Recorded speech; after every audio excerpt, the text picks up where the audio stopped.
There are currently more than 800,000 migrants applying for asylum in the U.S., and most of the issues surrounding them have been well documented. But while much attention has been paid to the separation at the border of typical families, some migrant rights advocates are calling attention to the plight of a group they say gets lost in the immigration debate. NewsHour Weekend's Ivette Feliciano has more.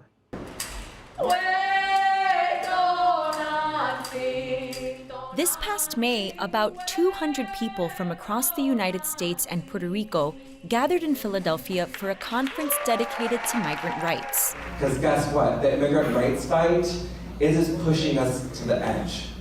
The sentiments they expressed were a familiar part of America's immigration debate, but the people they were talking about were less so. The queer and trans folks are being impacted in many ways and in different ways than say, straight undocumented immigrants. Jorge Gutierrez is the executive director of Familia Trans Queer Liberation Movement, or TQLM, a volunteer-led group that advocates for Latinx immigrants who identify as LGBTQ.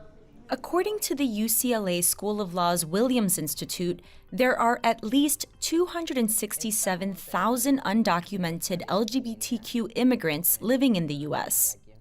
Gutierrez says Familia TQLM's goal is to put a national spotlight on their unique circumstances, both in the U.S. and back in their home countries. They're facing discrimination, racism, transphobia, homophobia in their own communities, in their own families. Then they find themselves being detained for months and months, trying to get asylum, trying to get refuge. Trans migrants, says Gutierrez, face a specific set of obstacles. Take the story of 28-year-old Victoria Castro, a trans migrant from El Salvador. She says she applied for asylum in 2017 after being the target of violence back home. Estamos siendo perseguidas, atacadas. We're being pursued and attacked. That's what motivates trans women to immigrate into this country and to seek whatever safety we can. Castro used to run workshops on trans health and safety practices in El Salvador. She says one night while doing outreach with sex workers in the country's capital, San Salvador, she was beaten and shot in the shoulder by a group of gang members. It's not just the blows they gave me and the gunshot, it's the offensive words they used when they were hitting me, the awful language that people use when they attack a trans person. And then to think that you have to go back out onto the streets where it happened, it was so difficult. Castro went to Salvadoran authorities and identified the men who attacked her. I wanted justice, which I thought would be possible because I recognized the men that did this to me, but that was not the outcome. Police detained but eventually released the men with no charges. Castro said they knew she was the one who had complained, so they began to follow her and threaten her with death. I said to myself, if I stay here in El Salvador, they will kill me. That's when I decided to take the long trip from El Salvador to the U.S. Castro walked and hitchhiked for 5 months. I suffered through what most immigrants suffer on the journey to this country in search of the American dream and stability. That is, going hungry, sleeping on the streets, trying to stay safe. You're navigating this huge country of Mexico, and you don't know anyone, no one to help you or support you. It was a terrifying experience. Castro says she was sexually assaulted twice on her journey. She finally crossed into the U.S. at El Paso, Texas on January 1st, 2017, and shortly after was taken to a detention center. That was the start of another horrible ordeal, which was going into ICE detention. It's difficult when you show up and your appearance is completely feminine, but your document says you are a man. They brought me into the famous ICE boxes, as they call them, and they were full of men, and they knew that because I was there, that I was trans.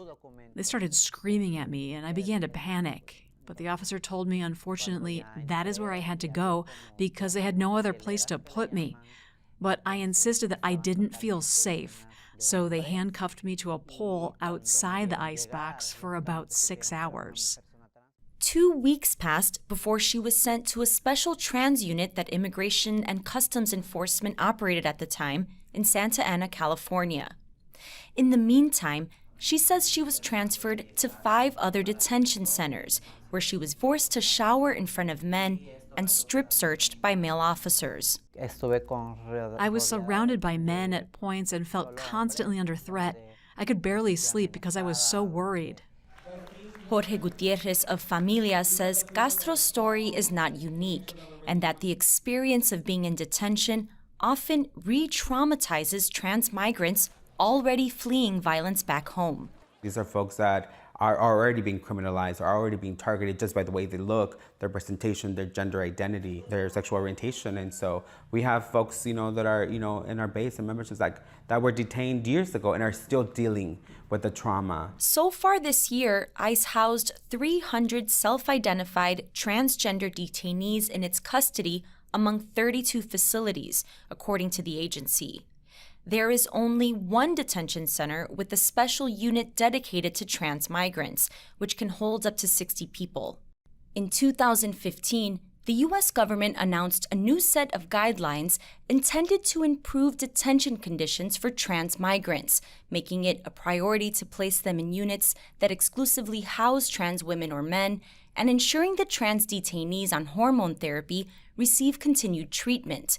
There's also guidance on the appropriate language that should be used during intake and subsequent interviews. But a 2016 study by Human Rights Watch found there is little oversight to ensure the guidelines are followed. It also showed that more than half of transgender women interviewed were held in men's facilities at some point in their detention.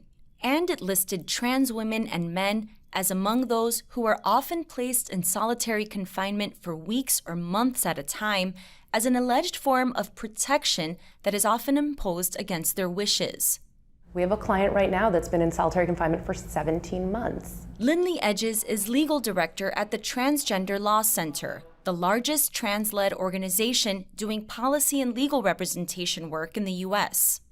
They've partnered with Familia TQLM in holding press conferences and protests regarding the deaths of 2 trans women who died after being detained by ICE within the last year, and others who have attempted suicide while in solitary confinement. We see this over and over again, whether it's reports of sexual and physical violence, whether it's actual deaths in detention, or whether it's just access to medical care. Trans people cannot be safely housed in detention centers. In an email to PBS NewsHour Weekend, ICE said decisions regarding the locations where individuals will be detained are made on a case-by-case basis, and that it is committed to upholding an immigration detention system that prioritizes the health, safety, and welfare of all those in our care and custody. Still, the TLC wants ICE to end all detention of trans migrants and for the Department of Homeland Security to use a spectrum of alternatives at its disposal in order to ensure individuals make their court dates. The organization also connects queer and trans migrants with pro bono lawyers who understand the nuances of representing them in immigration proceedings, like looking at immigration options outside of asylum, such as visas that exist for immigrant victims of human trafficking. And that's a really big deal because human trafficking is rampant in the trans community, criminalization is rampant in the trans community, and we need to be addressing these other issues, especially when we're trying to help people get immigration status. After 3.5 months in detention, Victoria Castro was released and is currently waiting for a decision on her asylum case. In the meantime, she's sharing her story at events coordinated by Familia TQLM. In February, a trans woman was murdered in El Salvador shortly after she was denied asylum in the U.S. and deported back. Castro worries if she is deported, the same might happen to her. If I'm not approved for asylum, the danger is that I'm sent back to my country and I'm assassinated because they've already tried to assassinate me. The police reports did not help. I know that if I'm sent back, they'll kill me. It could happen to me, and it could happen to others like me who've come here to escape violence. If they send us back to our countries, they're sending us to our deaths.